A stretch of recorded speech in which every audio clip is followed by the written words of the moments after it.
everybody, welcome to another bus video. And today I'm going to get a start on these. And you might say, what in the world is that? Well, it's a nice grade of plywood, 3/4 inch thick. It's been stripped to about 2 inches wide.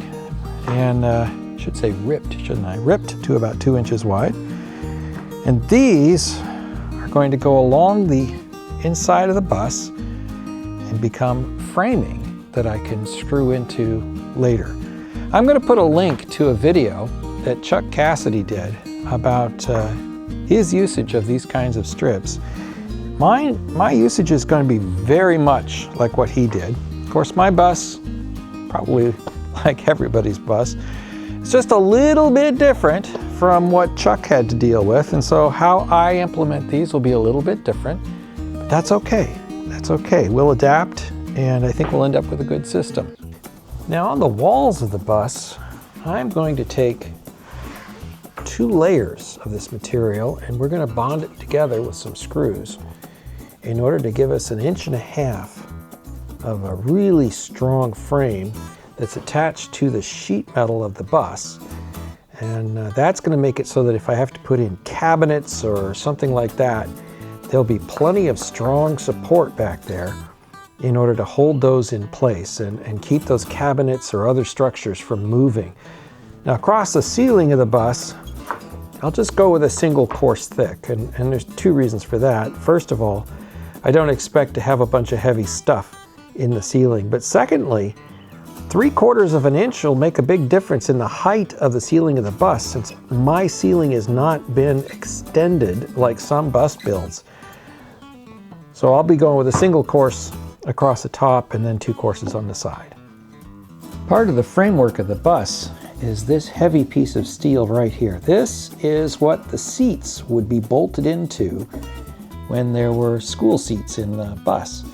And I have to leave this in place. See these big welds? This is a structural piece of the bus. This helps give a lot of rigidity to the bus. So this cannot move.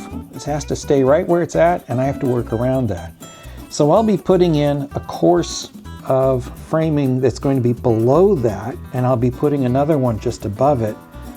And there'll be a little gap for any wall material that goes in there, which is good because I'm planning on putting a lot of insulation in here, and I want to try to get some insulation between this big hunk of steel and the wall surface, because this is going to transmit heat either in or out of the bus very quickly, just as the hat channels would. In Chuck's video, he talks a lot about the heat transfer that can happen from these ribs or hat channels in the bus between the inside and the outside air. And part of what we want to do is to try to make our transmission of heat footprint as small as possible. In his video, he does a very convincing job of talking about why you put on your wood this way.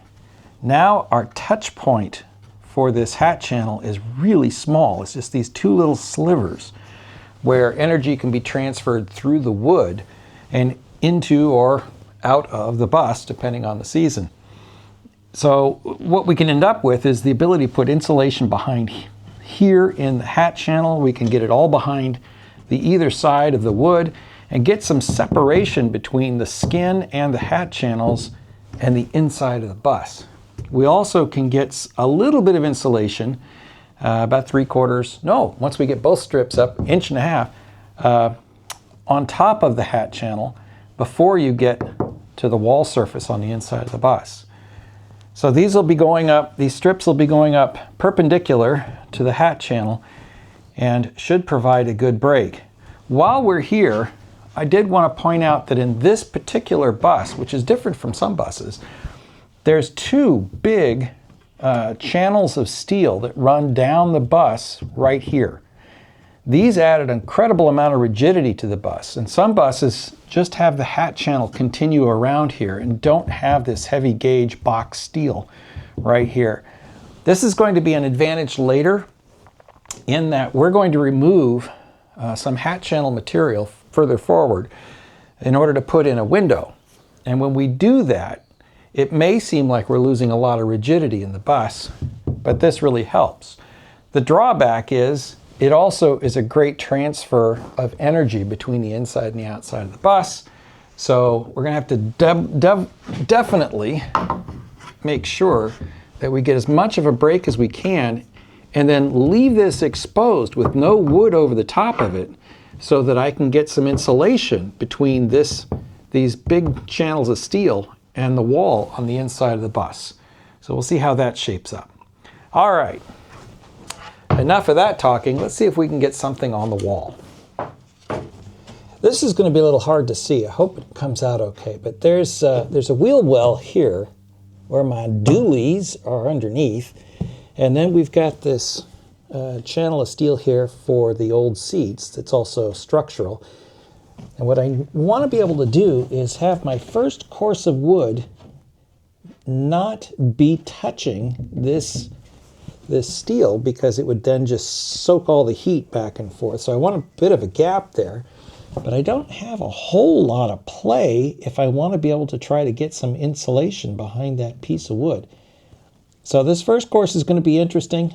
It's got to clear the wheel well, but be not touching this, so I can try to get some insulation back here. If you're a bus person, one of the things you find out real quickly is buses are neither plumb nor square. So we will adapt best as we can.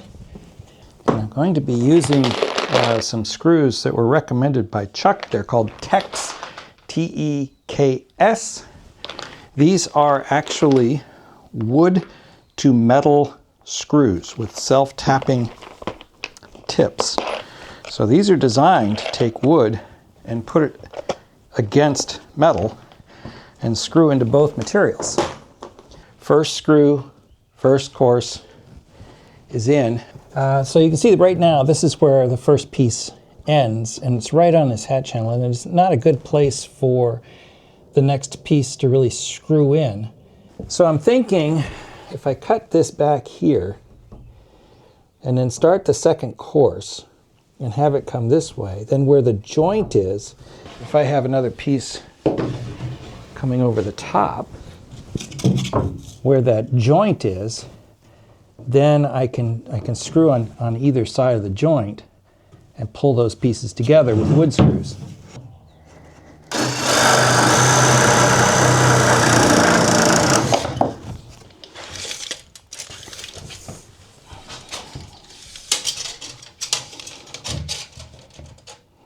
Let me go cut this to 73 inches. I'll be right back.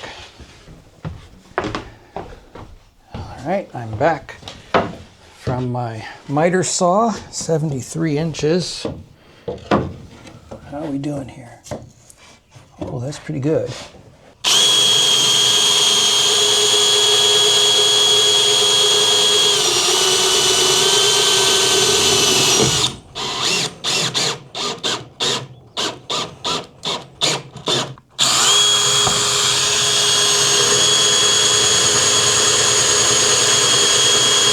Come on.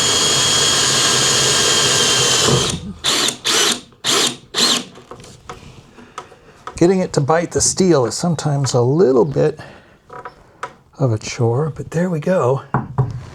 So I gotta try to make sure I'm in the right spot.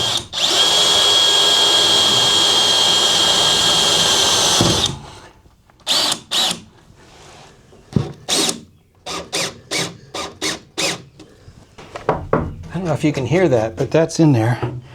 I get a screw into this one, screw into that end, and it's going to be attached. The other thing I've noticed about these Teks screws is they go through the wood real quick, and then they hit the steel and they slow down, and you just got to apply a lot of pressure behind the drill in order to get them to bite. And as soon as they start to bite the steel, back off. You can strip these, because this is mild steel.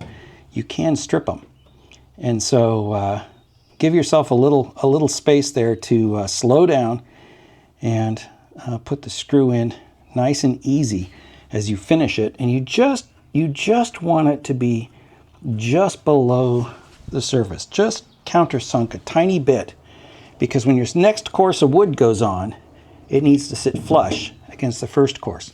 So that's my idea.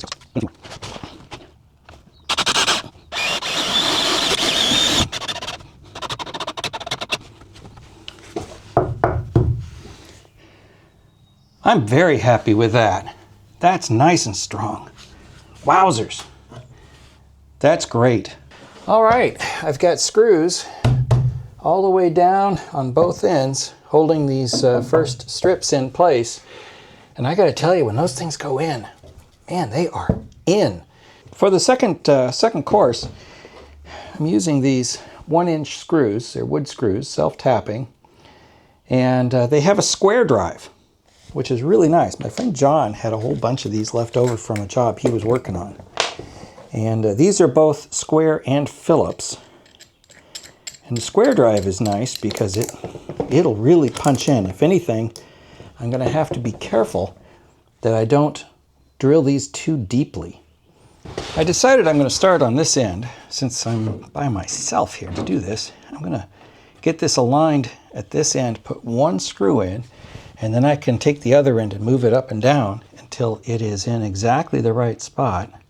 Put a screw in the opposite end, and then I can put some more in to ensure it's not going anywhere.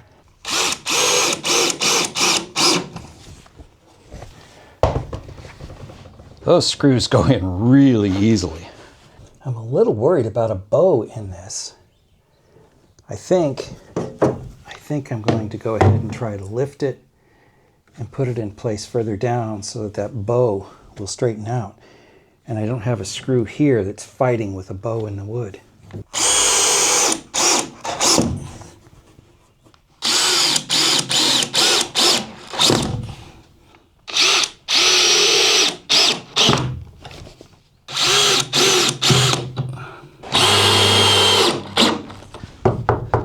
Well, it looks pretty good. Shakes the whole bus. That's how strong that is. Excellent. All right, well, I've cut my my next piece to go over the top. Took it in the shop, put it on the old chop saw. Gave her a quick cut. I think it's going to be fine.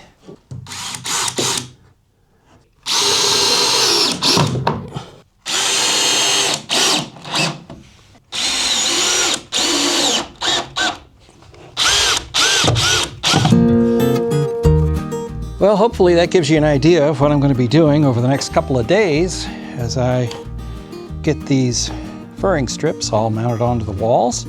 Again, if you want to know more about this, if you want a more in-depth video, check out Chuck Cassidy's video, because he goes into a lot of the details that I didn't cover. I felt like Chuck's got it done. Go watch Chuck's video.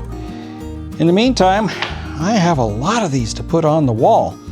And I'll bring you back after it's done, and that might be in another video, because yeah, I can do a few of these and then I gotta take a little break, because it's some work to get these in there. But I'll get them in, and then I'll post a follow-up to show kind of how it all turned out. If you're working on your own bus or van, or maybe you got a trailer or something you're working on, I hope this kind of video is encouraging to you. And if you have any comments or questions, I hope you'll leave me something in the comments section. And as always, be encouraged, look up, and stay after it. I'll catch you next time.